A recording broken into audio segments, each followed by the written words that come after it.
delegates, you are the shield that will protect the integrity of the EFF and defend the people's movement from infiltration. It is you must tell us of the misuse of organizational resources to pursue selfish, narrow, and factional interests.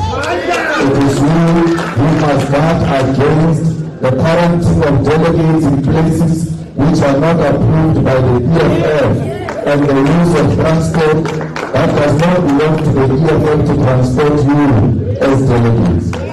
Fighters, you must not allow the power that you hold on behalf of the people to be purchased by individuals who are seeking election or who are promoting anarchy in the National People's Assembly.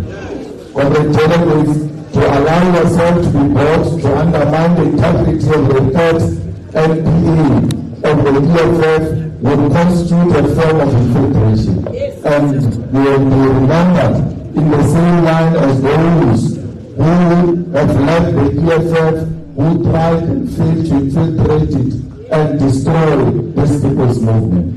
The EFF has most recently experienced dangerous levels of infiltration, because this infiltration has been perpetuated by founders of this movement, who were converted into sleeper agents and double agents who sat amongst us but reported elsewhere. This challenge we were faced, which you must, as delegates, reflect on, is one that can only be characterized as infiltration. The term infiltration is not a buzzword that is used to smear those who disagree with us, but it is a term that captures the process of when one deliberately entrenches themselves in an organization for purpose of sabotage, deceit, and betrayal. Infiltration manifests itself in a different ways, and contrary to popular belief, it does not only begin at easily identifiable signs of being a double agent, but it begins at a level comprising of ideas. It is when ideas and principles are sacrificed at the altar of self-interest that infiltration manifests itself, and that self-interest can be disguised as being in the best interest of the movement. The EFF was not only confronted by infiltration for the purpose of sabotage in elections, or for the purpose of destroying the organization as we know it. We were also confronted by an ideological infiltration and political degeneration. The ideological infiltration that confronts us is so sinister because it has the ability to utilize revolutionary language to justify compromise, betrayal, and collaboration. It is those who were most skilled amongst us in ideological language and rhetoric who have used the very same ideological tools of analysis to perpetuate and justify the betrayal of our people and our values as an organization. We have praised them, awarded them with titles, and sacrificed the task of political and ideological development of our movement to their hands. And they have used our trust as a weapon to strike against the very foundations for who we are. Commissars, infiltration in the EFF did not start when a few high-ranking members resigned from the EFF, but it began when certain individuals began to think of themselves as the custodians of thinking in our movement. And unfortunately, we allowed it. The ideological infiltration of the EFF began when we allowed our struggle for liberation to be individualized. And it is that process that allowed ambition to thrive and ideological principle to die. The consequences of this long process of ideological infiltration started showing themselves when there were attempts to convince us to collaborate with the historical enemy at the highest level of governance. But this is not where it begins, and not even for the EFF, because our infiltration is not unique to us, but it is a phenomenon that is common for African liberation movements. The infiltration of the EFF is no different from the infiltration that has confronted the former liberation movement here in South Africa, not only in 1994, but various moments in its struggle, including its formation.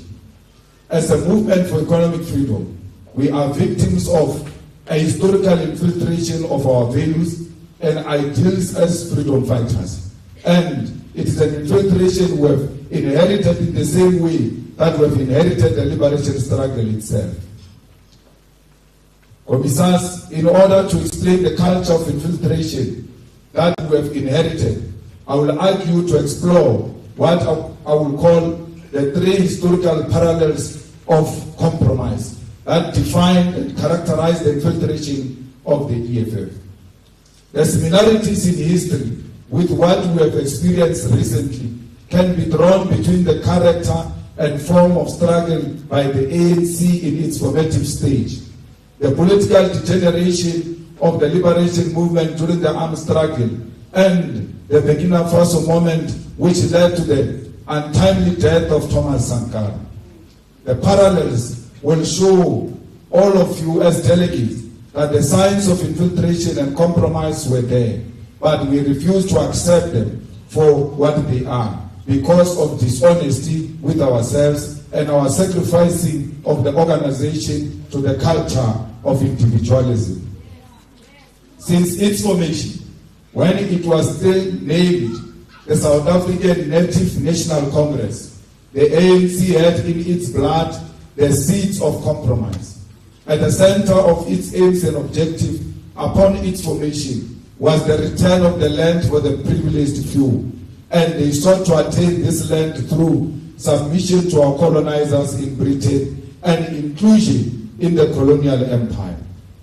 It was an organization formed to write petitions to the then King of England, begging for recognition and inclusion in the settler colonial system and begging for protection of the rights of Africans from the very people who had taken these rights away. At the center of this petition was the character of submission to the imperial rule, and one such petition written to King George V was written in the year 1914 by the South African Native National Congress following the adoption of the Native Land Act in 1913. This petition was a general plea that the colonial government of Britain, which had stolen the land, must be the same government that protects the land rights of Africans. A portion of the petition reads as follows: that petitioners say that when their forebears submitted themselves to the rule of the British government and paid homage to them, they fully accepted the sovereignty of Great Britain and no other. The petitioners have never begrudged members of the white race who strongly and solely against being gradually squeezed out of rights of land in proportion to their numbers and on the same terms and conditions as the white race. Fighters, the point of departure by the ANC to resolve the land question was one of submission and collaboration to white rule, meaning that since its inception, it was born with the characteristics of compromise. These were petitions that pleaded to collaborate with the perpetrators of injustice in order to secure the return of our land and rights for Africans. This means that so-called revolutionaries were willing to submit themselves to imperial rule in exchange for a seat at a colonial table, and used the need for the land return as a bargaining chip to justify their inclusion at a compromised table. If we look back just a few months ago, we as the EFF standing in front of you today were put under immense pressure by those who have left us behind to write petitions to the ANC and the GNU for inclusion in their compromised government, which is led by descendants of settler colonialists and white supremacists.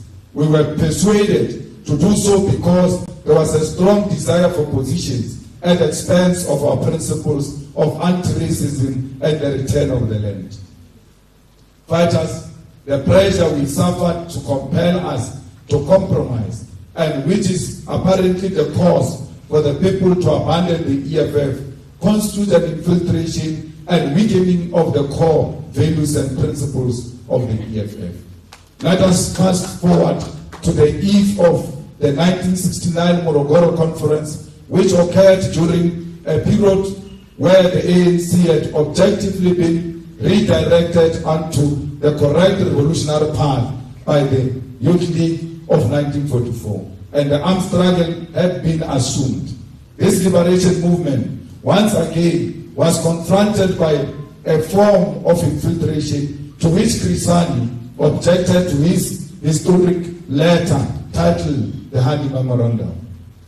For the parallel of compromise to apply, one part of the Hani Memorandum must be noted, which was critical diagnosis of the liberation movement's level of activism and lack of appreciation of the prevailing reality in South Africa at the time. Chris Hani wrote that the ANC leadership in exile has created a machinery that has become an end in itself. It is completely divorced from the situation in South Africa. It is not in a position to give an account of the functioning branches inside the country. We are disturbed by the careerism in the ANC leadership abroad, who have in every sense become professional politicians rather than professional revolutionaries. Fighters, although the EFF may not be involved in an armed struggle at this particular moment, this diagnosis of organizational decay of the ANC before the Morogoro Conference in 1969 should be an instructive reminder to all of us of the symptoms of political degeneration. On this point, I wish to inform you that we as the leadership made a similar diagnosis of an aloof leadership style and character in KZN after the manifesto launch of the EFF, which was held at Moses Mabhida on the 11th of February 2024. We cautioned the then established Central Election Task Force that there is a degeneration in activism and organizational presence by the EFF in KZN.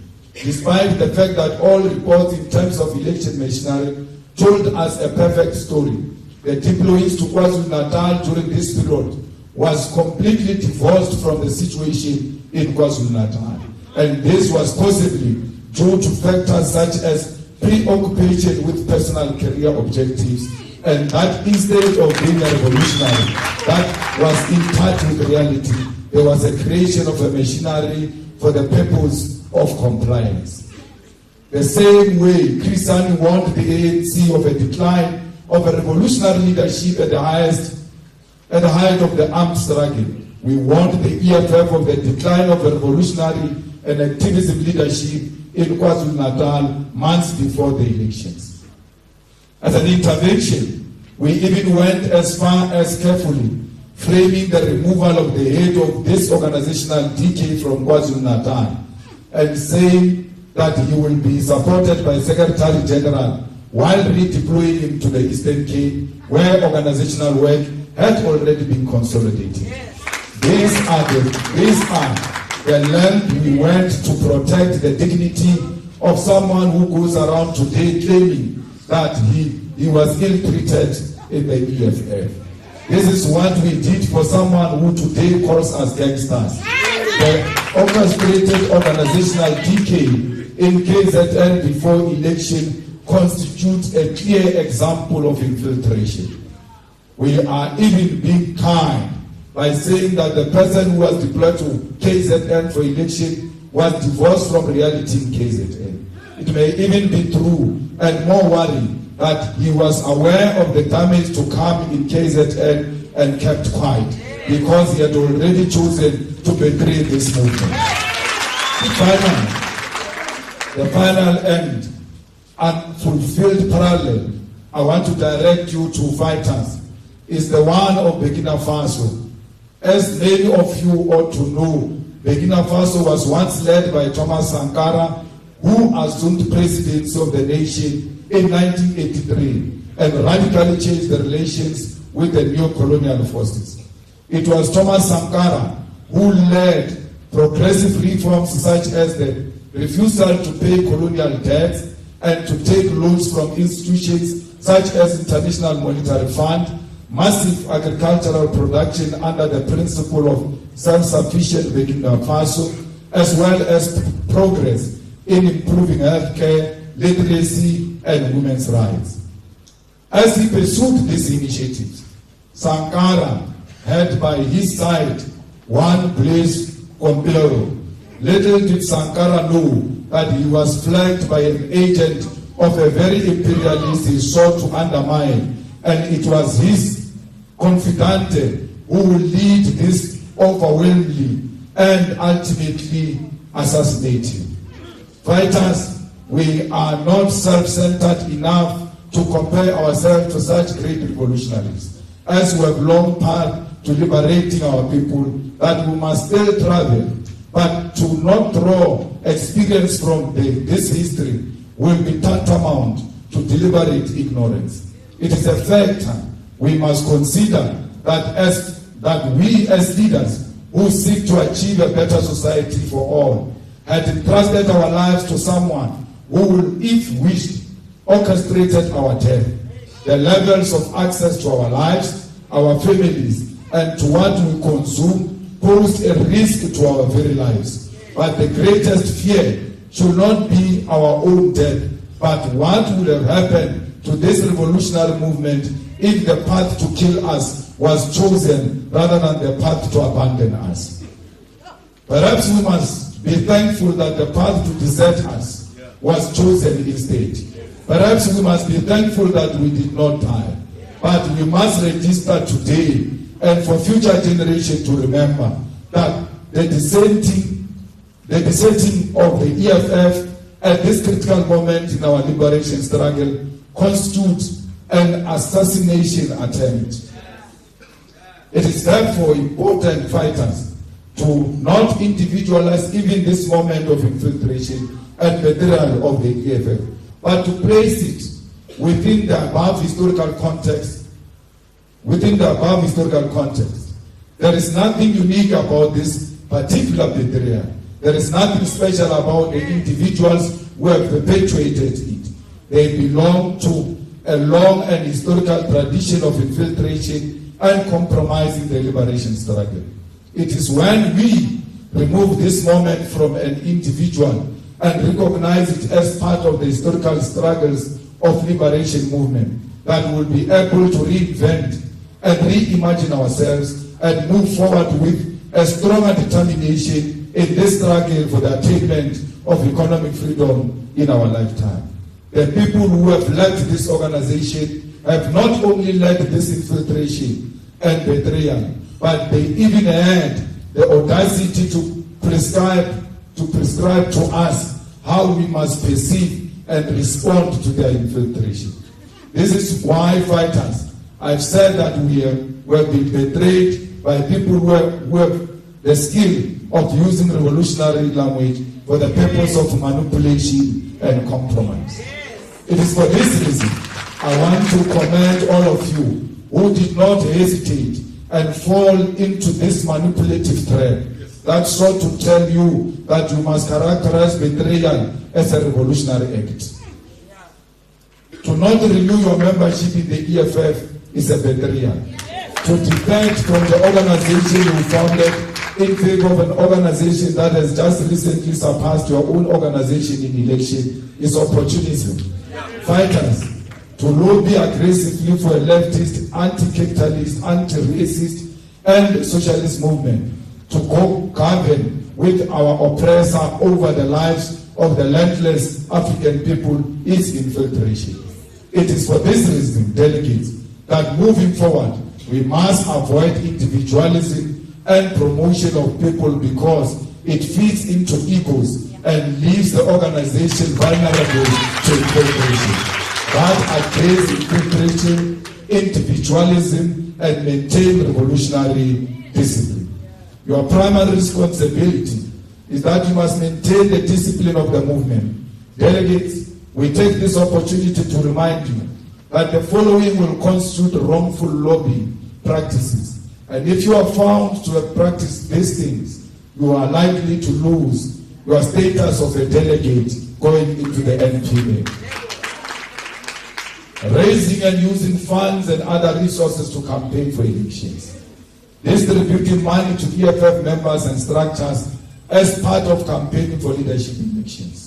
Production of T-shirts, posters, and other paraphernalia to promote particular list of candidates. Promising positions or other incentives or threatening to withhold such as a means of gaining support. Using the media to promote a particular list of candidates and to spread malicious rumors, falsehoods, or allegations against those with whom you disagree. Leaking confidential information to the media, secret interaction with journalists with the intention to get them to write stories on internal organizational issues or communicating internal decisions or processes to the media without due authorization. Negative campaigning, which relates to the attacks on the integrity of other comrades, both within the structures of the movement and in other forums. Suppressing honest and legitimate debate about the caliber of candidates in formal meetings of the movement. Allowing structures or individuals to condone violation of the constitutional provisions and or regulations and or failing to report such violation when they occur. Using the offices, resources, and staff of the EFF or any state institution or company as a machinery to promote a particular list of candidates. Using violence, intimidation, and threats to coerce or force those who hold a different view. Setting up structures outside the organization to promote or lobbying for a particular candidate. Convening meetings to discuss leadership issues under the false pretext that they are organized constitutional structures. Production and distribution of documents and pamphlets not approved by the structures of the organization will not be allowed. The use of social media to discredit the organization and other members, such as Facebook, WhatsApp groups, or Twitter, will not be allowed. EFF members nominated for leadership positions in the CCT must actively, vehemently discourage anyone from using their names to campaign for leadership position. Anyone who says, if you don't vote for so and so, we are going to disrupt that NPA, whoever they are speaking about must denounce those people. Because if you don't denounce them, it means you are approving of their wrong behavior and you shall be disqualified as a candidate. No EFF from CCT or PCT is permitted to create the perception that their lobbying is a decision of the upper structure. No one must come and say this list belongs to the democratic centralism. Now there is no time for democratic centralism. It's time for branches to speak on their own without being intimidated.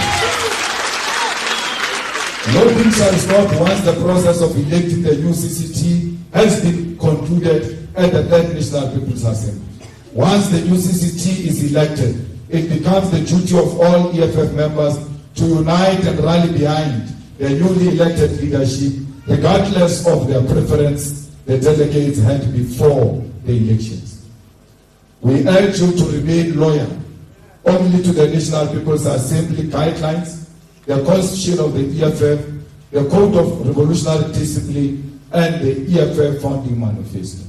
Do not be loyal to the Constitution of a faction because it will not save you. If anyone tries to make you conduct yourself outside of these revolutionary documents, then it is your revolutionary responsibility to report such individuals. A delegate of the EFF is not silent in the face of corruption. A delegate of the EFF does not look away when they sense the movement is about to be compromised or be put into disrepute. Fellow fighters, a delegate of the EFF is loyal.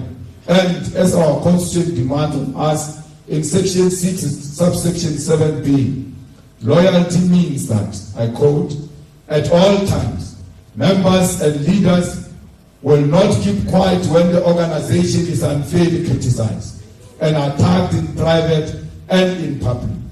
Loyalty to the organization means that members will remain active members even when removed from positions of responsibility or deployment. Loyalty means members of the EFF will not join in the opposing and opponent forces who unfairly criticize the organization and its leadership. Close quote. The organization can never be under attack. You keep quiet. And the only time you want to show that you are loyal is by being present in a meeting. But out there, you don't defend the organization. Out there, you speak very bad about the organization in private. That's why you can't speak good about it in public, because you know that those you told your views in private will know where you really stand. It is for this reason that you as delegate must be vigilant and loyal, and never allow enemy forces to coerce you into unfairly criticize the organization or its leadership. Delegates, this means that when the organization or its leaders are unfairly attacked in public or in private, it is your duty to stand up and defend the revolution, because this movement and its leadership are the custodians of the revolution. Fighters, the fact that we are heading to the Third National People's Assembly does not mean that we no longer have a leadership, that anarchy must prevail.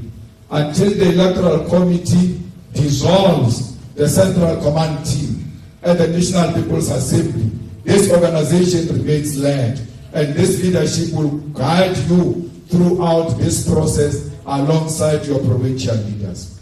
Fighters, when we say that you must not unfairly criticize the leadership, we are not saying do not engage in constructive criticism, because our constitution allows this. Section 6, subsection 5 of the constitution speaks to constructive criticism and self-criticism and reads as follows. From time to time, members and structures of the EFF should engage in constructive criticism and self-criticism, meaning they should openly and honestly review the work they do and avoid all forms of boastfulness and self-glorification over minor achievement.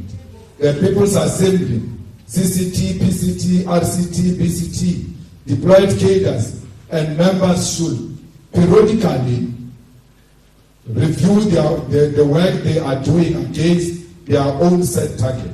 They should always ask whether they have taken the correct decision, whether they have achieved what they intended to achieve within the time periods they decided on. Fellow fighters, none of you must therefore feel like you are censored from reflecting and engaging in constructive criticism, because when you are critiquing this organization, you are critiquing yourself, because you are the organization. The discussion documents of the Third National People's Assembly are part and parcel of this collective constructive criticism and self-criticism, especially in the organizational character and redesign document. It is this document, discussion document amongst others, which should inform your discussion here today. There are many critical questions which you must reflect on, such as the reorganizing of the regional structures into sub-regional structures, the establishment of the youth command, collapsing the student command into the youth command, because students are members of society before they are students. They should be able to exchange under one roof with the youth in the rural area, in the urban areas, in the suburbs and everywhere else where young people are found. There is a suggestion that we must increase the membership of the EFF from 100 to 200 for a branch to be a branch in good standing. All of this can be agreed to or be rejected, especially the one of organizing regional structures. I was telling Buyane that this one, every time I speak about it, people look sad, but they don't know that they've got the power to can reject it. Nothing has been resolved here. It's a discussion document. Don't be angry at discussion document. Raise your views and tell us why you don't agree that we redesign the structures of the EFF. This discussion document ought to be the bedrock of your discussion, because you cannot discuss leadership question before you discuss the mandate these leaders must carry out. There must be a term of reference of what these leaders will be leading, so that they know what is expected of them before they accept the responsibility of leadership. Let us exhibit the highest form of discipline, fellow fighters, and in doing so, not shy away from reflecting on the recent occurrences within our movement and within society in general. The National People's Assembly is important because it is our commitment to internal democracy, a principle which must never be compromised, because it is Leninism to allow all party members to engage on the technical questions and planning of the movement and to engage on the election of party leadership. It does not matter whether democracy goes in your favor or not, but our commitment to this principle is very important. Be honest in your discussion and revolutionary in your approach, and avoid at all times the temptation to fall into the traps of liberalism. In conclusion, I want to share with you the key principles to avoid organizational decay and to avoid allowing liberal tendencies to inspire you as a delegate of the EFF. These are 11 points combating liberalism as developed by Mao Zedong, the chairman Mao Zedong of China. Liberalism fighters manifest itself in the following ways, and we must always strive to avoid practicing it. To let things slide for the sake of peace and friendship when a person has clearly gone wrong. Because it's your friend, because it's your roommate, because it's your schoolmate, because it's your lover, because it's your wife or husband, you allow a wrong thing to slide because you just want peace. That is a liberal tendency which must not be allowed. To indulge in irresponsible criticism in private instead of actively putting forward one suggestion to the organization. To say nothing to the people to their faces, but to gossip behind their backs, or to say nothing at a meeting, but to gossip afterwards. To show no regard at all for the principle of collective life, but to follow one's own inclination. This is a tendency that should not be allowed. When you hold a view as an individual, once that view is defeated by a collective wisdom, your view is nothing. What matters is what has been decided upon. You must not boast about how correct you have been, even when there is a collective decision. To let things drift if they do not affect one personally. To say as little as possible while knowing perfectly well what is wrong. To be worldly wise and play safe and seek only to avoid blame. When you speak during a crisis, we can't hear you because you don't want to be seen to be taking a side. You just pretend like you are with everybody. You can be given 40 minutes to speak. Even after 40 minutes, we don't hear what you are saying. You just hear a person next to you say, Kuluma Babauti, after you spoke, because you have said a lot of nothing. Not to obey orders, but to give pride of place to one's own opinion, to demand special consideration from the organization, but to reject its discipline. To indulge in personal attacks, pick quarrels, vent personal spite, or seek revenge instead of entering into an argument and struggling against incorrect views for the sake of unity or progress or getting the work done. To hear incorrect views without rebutting them, and even to hear counter-revolutionary remarks without reporting them, but instead to take them calmly, as if nothing had happened. Someone sit with you in a private meeting, in expensive restaurants and houses, and tell you that I'm leaving the EFF, and then you decide not to tell the EFF. It's a tendency that must not be accepted. Because once you hear a view that has got a potential to damage the image of the organization and bring the organization into disrepute, you are duty bound to report such matter. Even if they raise it as a joke, you must go and repeat that joke, that so-and-so was joking in this way. Because you might think it's a joke, only to find that it was a program of action.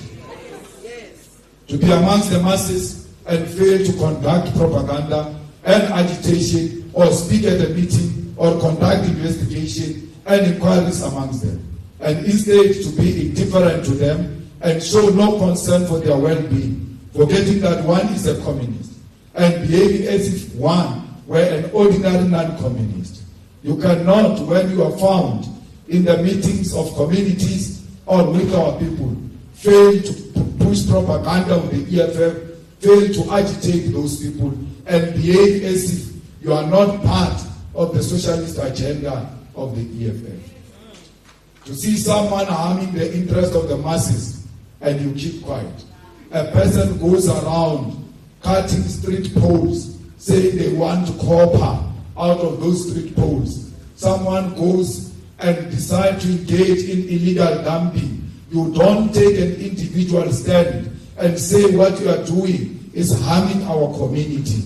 Stop what you are doing, because a revolutionary will not allow anyone who's engaged in activities that are going to harm communities to work half-heartedly without definite plan or direction.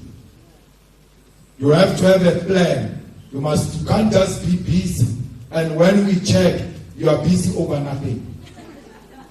To regard oneself as having rendered great service to the revolution, to pride oneself on being a veteran, to disdain minor assignments while being quite unequal to major tasks, to be slipshod in work and slack in study.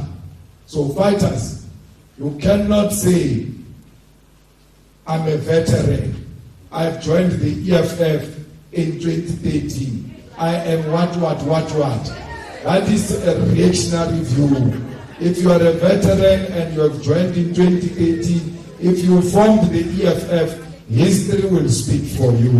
Don't speak for yourself. To be aware of one's own mistake and yet no attempt to correct them. You are aware that you have made a mistake. You must take it upon as a revolutionary to correct that mistake. Because if you don't do that, you are going to destroy yourself. It is called self-destruction. As Marxists, Leninists, and students of Fanon, let us engage frankly and remain revolutionary and avoid liberalism at all costs. Comrades, the unity of our movement is very important. There is no organization in South Africa that has ever united black people better than the way the EFF has done. The EFF, from its inception, it has never been ashamed of being with black people. From its inception, the EFF said, we are going to represent the oppressed, and the oppressed are black people. It is only the EFF